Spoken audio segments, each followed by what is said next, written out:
Good morning, and welcome to The Brief. I'm Bear, founder and CEO of RefugeMedical.com. Let's feed these uninformed voters while we talk about the news of the day.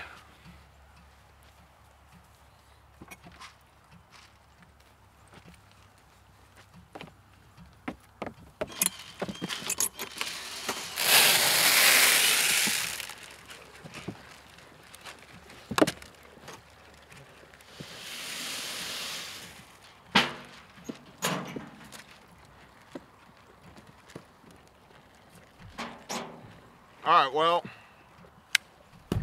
for starters, the White House has admitted that there are U.S. troops in Ukraine serving in an advisory role, of course.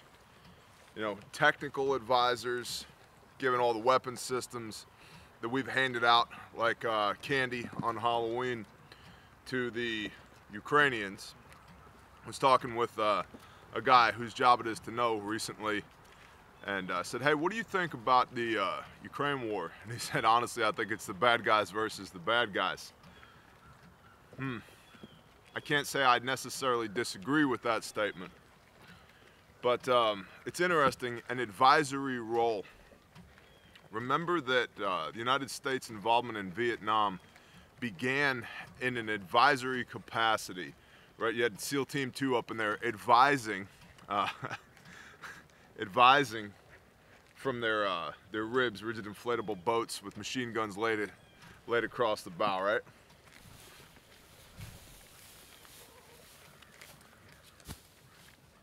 And there's also this thing called TAA, Train, Advise, Assist. That's advising. How exactly are they advising and assisting? Interesting, right? Why does this matter? It matters because it could potentially, very likely will, heighten the divide between the U.S. and Russia.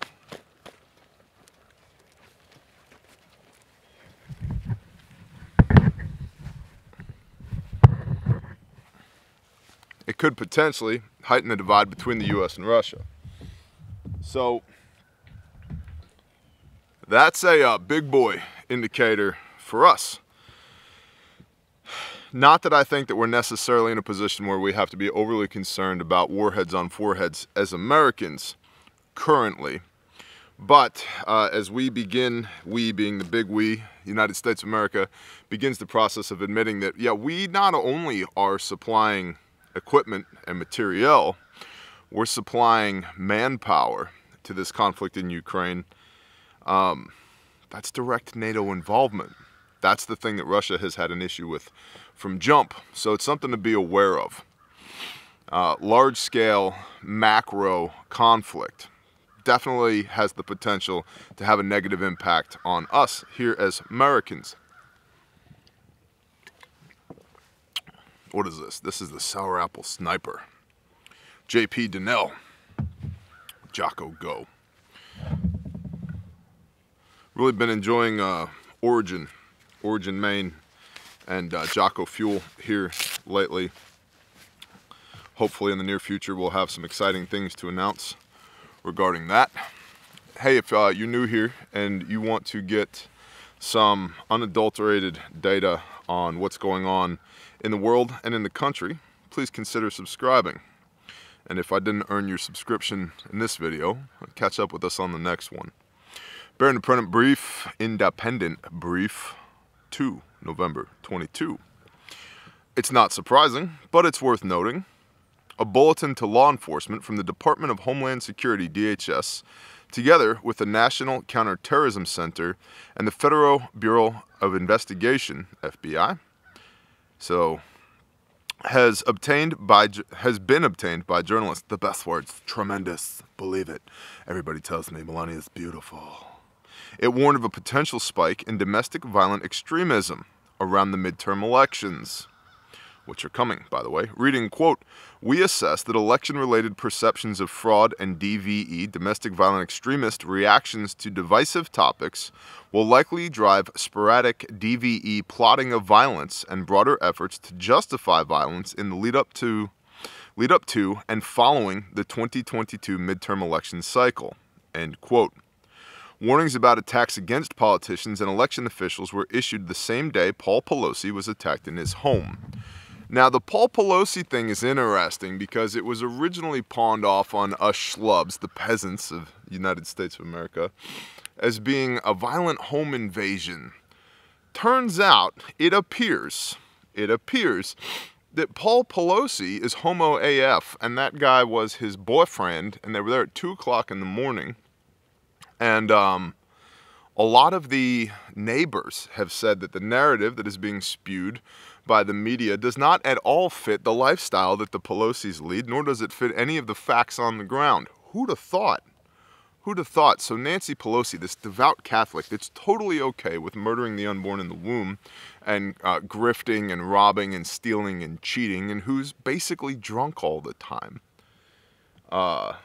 Turns out her husband was apparently involved in a love affair with this guy who something went sideways at some point, and said guy attempted to beat Paul Pelosi potentially to death with a hammer. Sounds like a crime of passion to me, but I'm not a detective. Hold on, we gotta move the hose. Now also, this concept of domestic violent extremism, DVEs, people behaving badly, civil unrest. Yeah, it's a civil unrest indicator. But let's not miss the fact that these federal agents in the hallowed halls of Washington, D.C. are doing their best to paint people who are pissed off at the system as domestic violent extremism.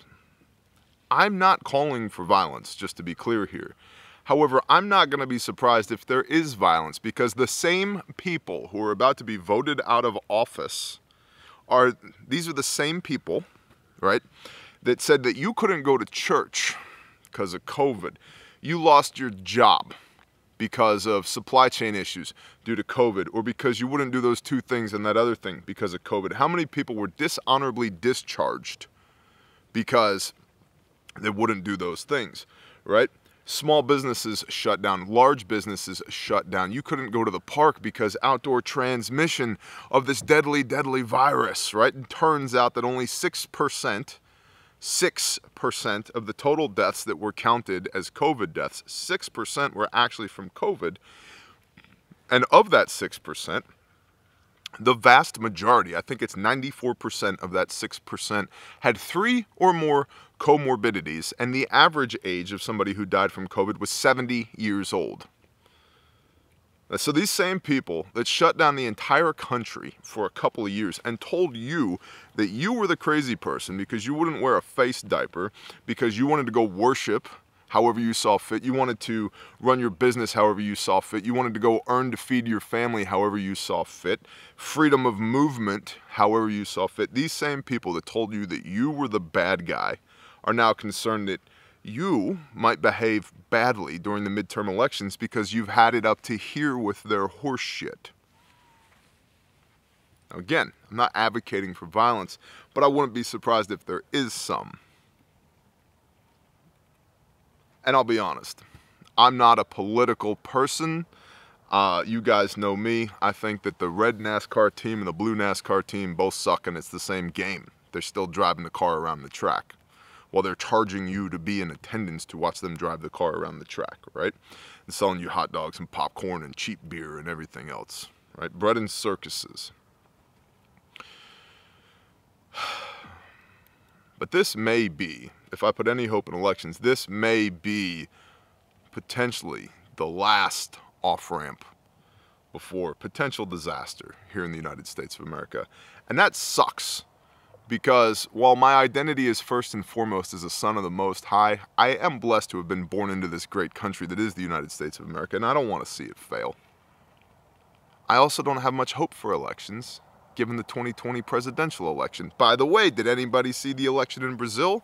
Jair Bolsonaro lost, hasn't said a word in a few days, and the incumbent now dude who was president, I think, from 2003 to 2011, served 2 terms, and then was rolled up on charges for, not indecency.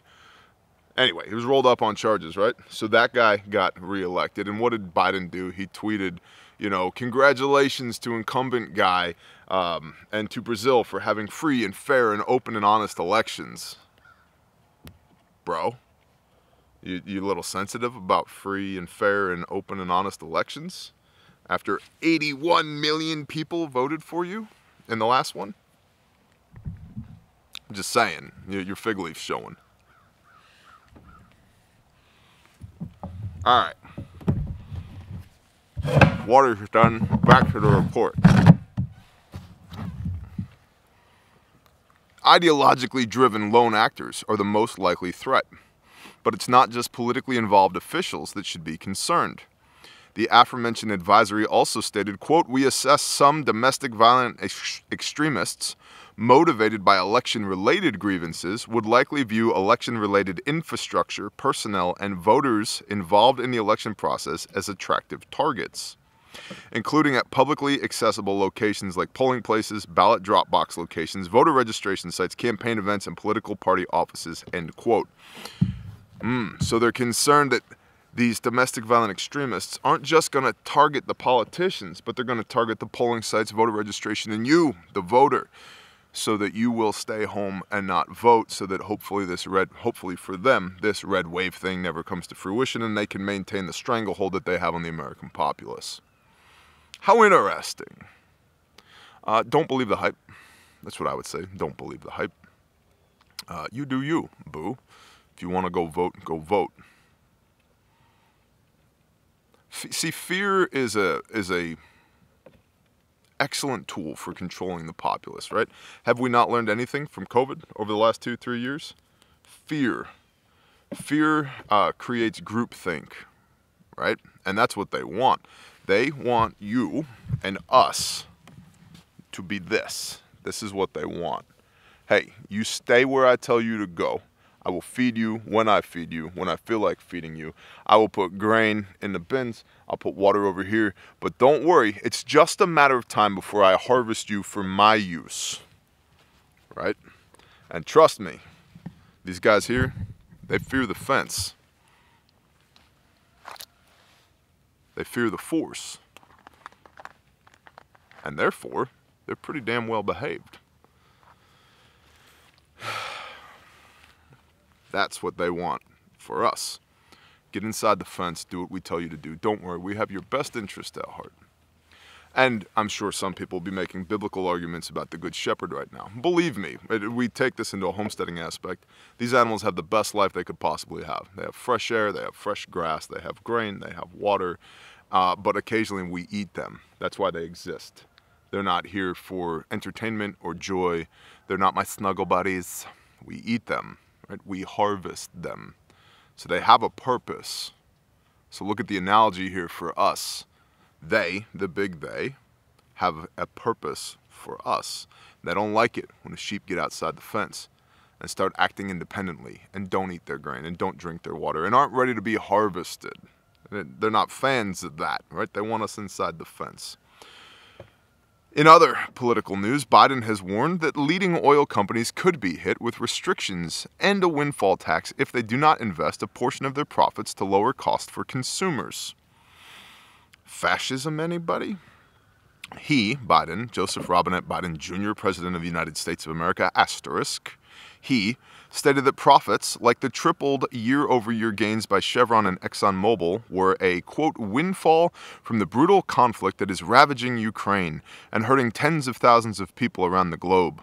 It's time for these companies to stop war profiteering, meet their responsibilities in this country, and give the American people a break, and still do very well, end quote.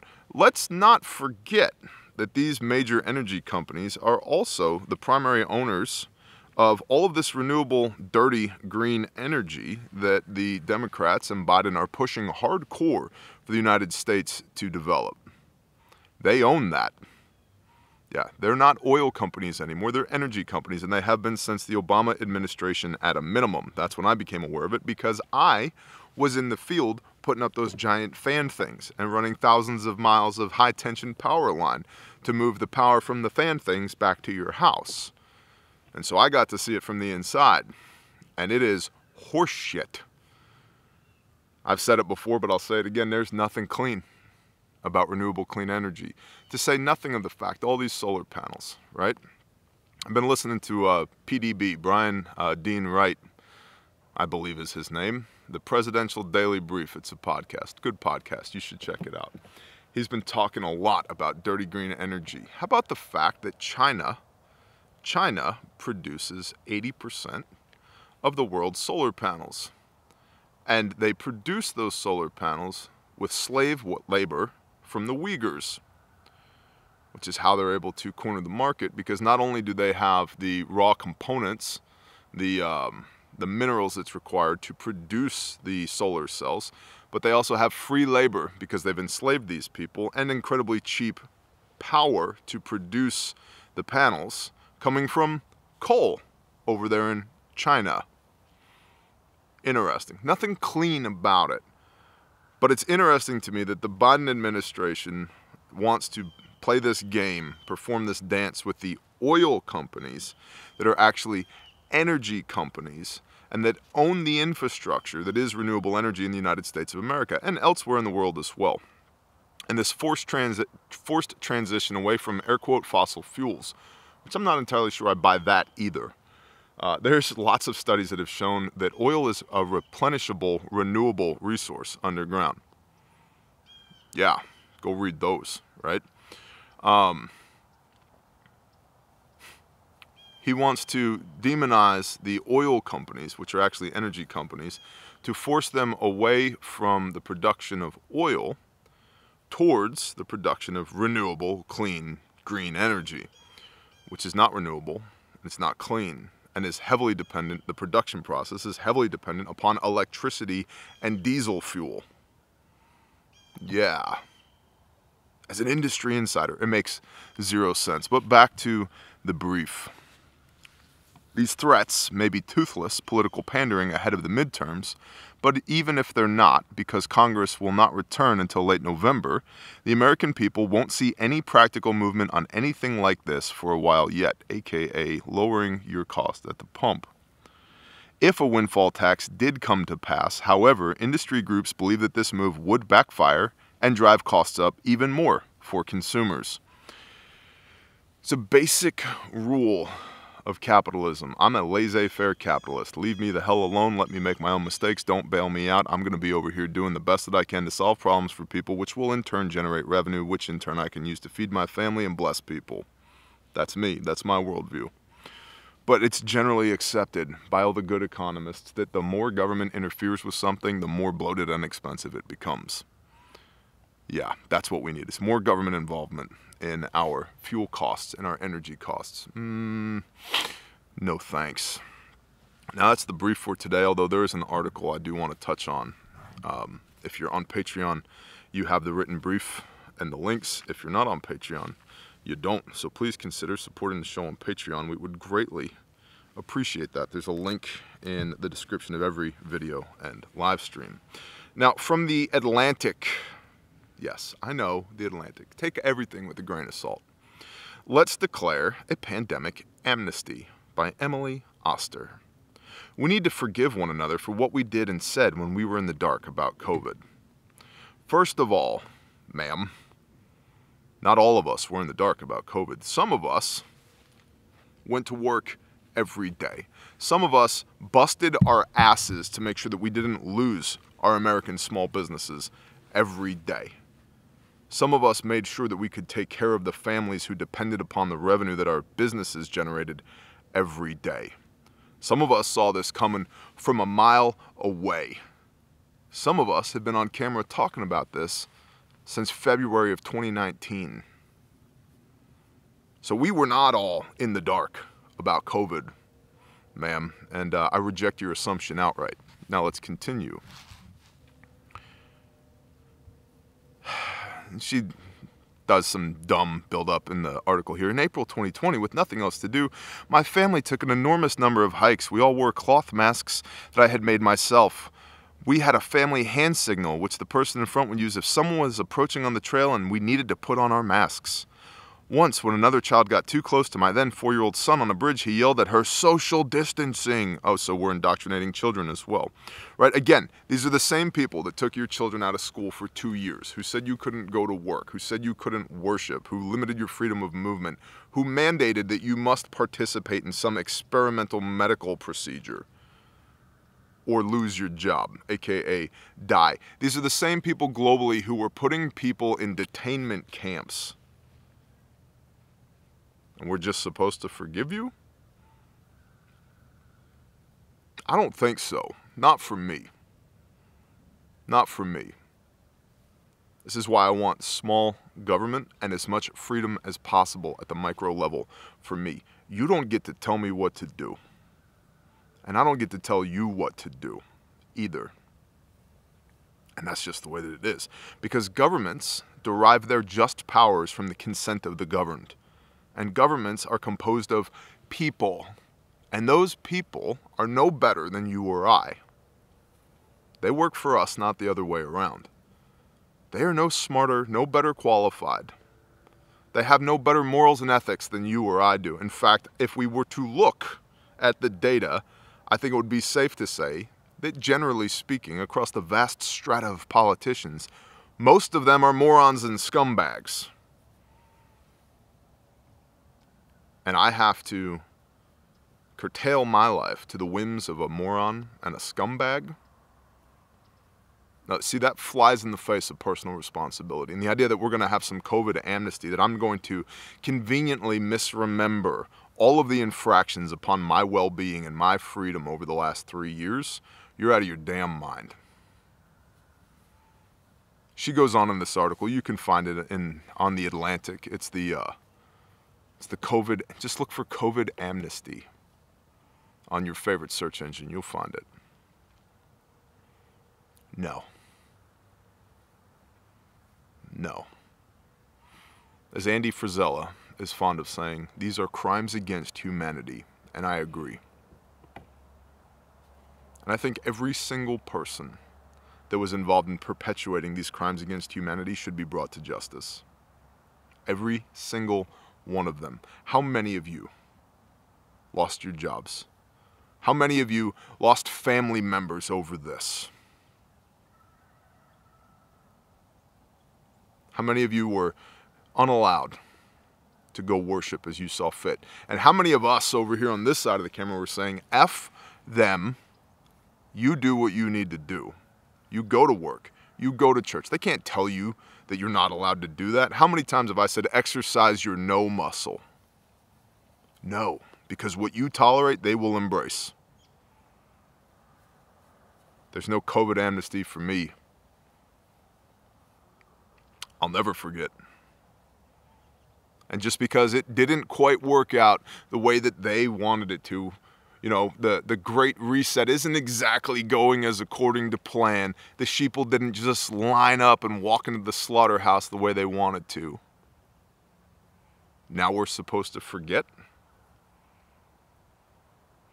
How many people, how many millions of people are going to die in the coming years due to experimental medical processes from companies whose own internal documents show that there was zero difference between those who participated in these experimental medical processes and those that didn't? Zero. Zero difference. How many times did we hear that this is a pandemic of the unvaccinated? And I'm supposed to just forget? Every day of my life for years, struggling to run my businesses, to teach my kids who weren't allowed to go to school anymore, to worship as I see fit, to hear millions upon millions of my fellow Americans who would detract from my reputation because I chose to live freely rather than bend the knee to some tyrant somewhere thousands of miles away. Nope. Nope. I'll never forget. Let us not become like the Jews who love to scream, never forget, in reference to the Holocaust, and then support all these politicians who are all about tyranny and removing our gun rights and monopolizing power over the people. Never forget, but let's do all these things that run counter to our well-being. Negative. Or 9/11. Never forget, the country was never more united than it was on 9/12. And now here we are. People's families are broken because of whether or not they bought into this bullshit hype relating to the global pandemic. We've forgotten. I'm not going to conveniently forget this one either. That's the brief for today. If you're one of those people that jumps off when it's time to talk about how to support the show, have a blessed day. Beat feet. Shalom. Get out of here. Skedaddle. For the rest of y'all, I appreciate you. This is hard to get and in limited supply. And it's not going to get any easier to get now that we're very clearly having a ramp up to the war in Ukraine. If you guys remember back, half a year or so ago, we couldn't get first aid kit stuff because the Defense Logistics Agency, DLA, was buying up everything left and right. I'm here to tell you that that is happening again.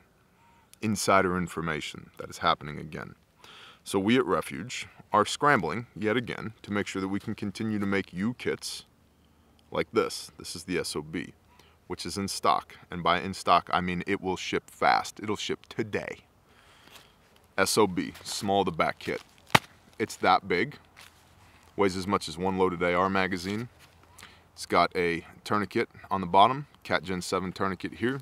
Committee on TCCC recommended windlass tourniquet. The outside is made of ballistic nylon. This one is mine. As you can see, I use my stuff. It's dirty, it's wet, and it still works. The outside gives you your portability and your durability. The inside gives you your capability. Red handle, pull the inner out of the outer.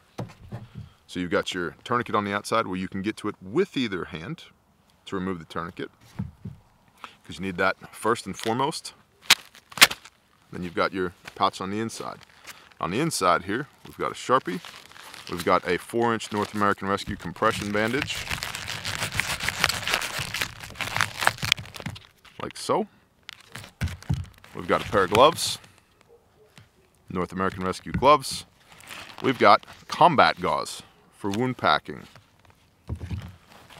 compressed gauze for wound packing and circulation issues, minor lacerations. We've got compact 2- compact chest seals in here. We've got BZK wipes right here for disinfecting. And we've got fold flat duct tape because it sticks to everything, including blood, sweat, and tears. That's the SOB kit, the small of the back kit. So it works great on a war belt, a plate carrier, a chest rig, a rucksack. It also works great inside of your skid steer.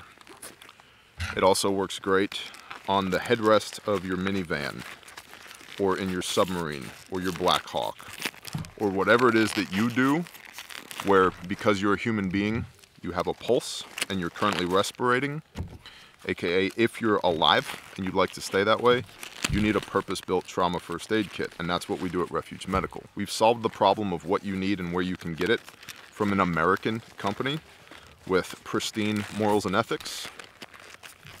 At Refuge, that's what we do. And so if you're looking for a kit, if you're in the market for the kit, such as this, the SOB, you can use promo code BEARNATION for free shipping, and we'll get it out to you quick.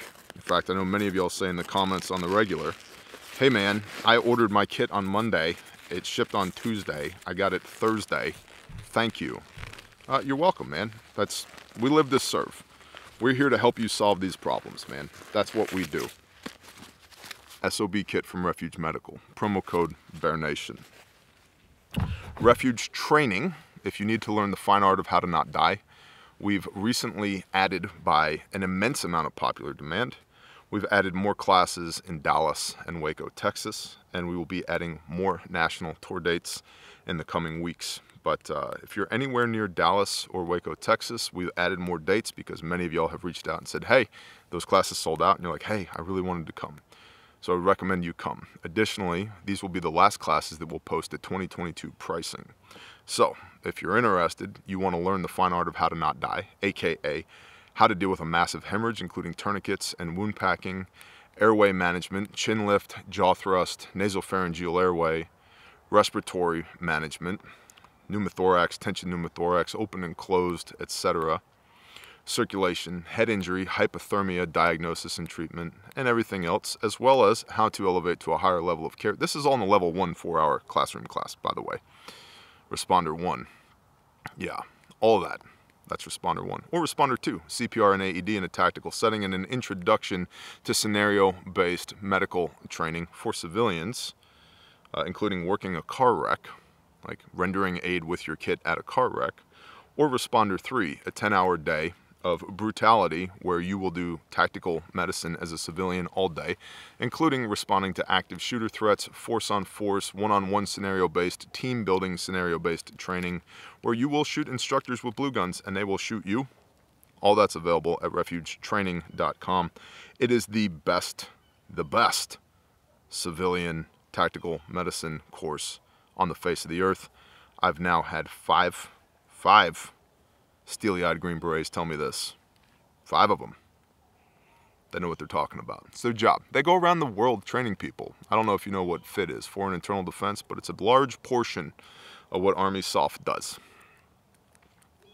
They train people. And so to have people who train people tell you that this is the best civilian training they've ever seen, I appreciate that. Lastly, grindstoneministries.com. We are currently not only building Caleb House, which is our restoration facility for juvenile human trafficking supporters. Not only building Caleb House, we are taking care of the more than 24 people that we currently have in our care that we've rescued from being serially raped every day. But we are also engaged in ongoing operations to jam up more pedophiles who are currently destroying the future of children, and remediating a house that was flooded during Hurricane Ian in North Fort Myers, Florida, for a Gold Star mother. A mother who lost her son in Iraq, and her daughter, who's also an Army veteran, who is medically disabled, living in her house. If you'd like to pour into that, please visit grindstoneministries.com. We can't do this without you. And I'm blessed that you are on the team. Honestly, we have the best audience on the face of the planet. And because of you, we get to go and do good works like that. So thank you for pouring into us. If you would like to join the fight, you can visit grindstoneministries.com. I appreciate y'all. I pray you have an awesome day. Shalom.